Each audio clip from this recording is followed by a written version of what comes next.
ভোগালীৰ আনন্দ উল্লাসৰ মাজতে কলিয়াবৰৰ মিছাত ভয়ংকৰ পথ দুৰ্ঘটনা বাছে মহতিয়ালি এটি কণমানি শিশুক নিহত শিশুটো মিছা হাটবাগানৰ আইনী কৰি গুৱাহাটীৰ পৰা শিৱসাগৰ মনলৈ আহি থকা AS01 GC2229 নম্বৰৰ অনুৰাগ নামৰ বাছখনে মুহূৰ্ততে মহতিয়াই লৈ যায় 8 বছৰীয়া শিশুটোক ইফালে ঘটনাস্থলীত মিছা আৰক্ষী উপস্থিত হৈ বাছখন জব্দ কৰাৰ লগতে শিশুটোৰ মৰণোত্তৰ পৰীক্ষা কৰিবলৈ লৈ যায় পুনৰ জনাইছো ভোগালীৰ আনন্দ উল্লাসৰ মাজতে কলিয়াবৰৰ মিছাত ভয়ংকৰ পথ দুৰ্ঘটনা বাছে মহতিয়াইছে এটি কণমানি শিশুক নিহত শিশুটো মিছা হাটবাগানৰ আইনী কৰিবলৈ জনা পৰা কৈছে ইফালে গুৱাহাটীৰ পৰা শিৱসাগৰৰ মৰণলৈ আহি থকা AS01 GC2229 নম্বৰৰ অনুৰাগ নামৰ বাছখনে মুহূৰ্ততে মহতিয়াই লৈ যায় 8 বছৰীয়া শিশুটিক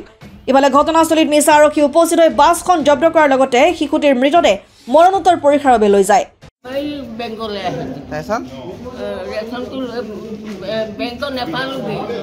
বাটতেই ঘটনাটো আপোনাৰ হাতৰ পৰা এৰাই গ'ল এইজনী ধৰি আছো তাইকো মই কেনেকৈ ধৰি থাকিম দুইটাকে এনেকৈ সাৱটি ধৰি আছো মই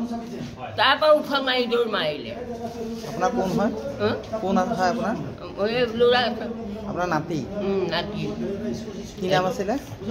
হেৰি আইনী কৰি বিনীতা বিনীতা নহয় আইনী কৰি তাৰ নাই এইজনী নাম আহে বিনীতা কলিয়াবৰৰ পৰা পাৰ্থপ্ৰতিম হাজৰিকাৰ ৰিপৰ্ট অসম আদিত্য।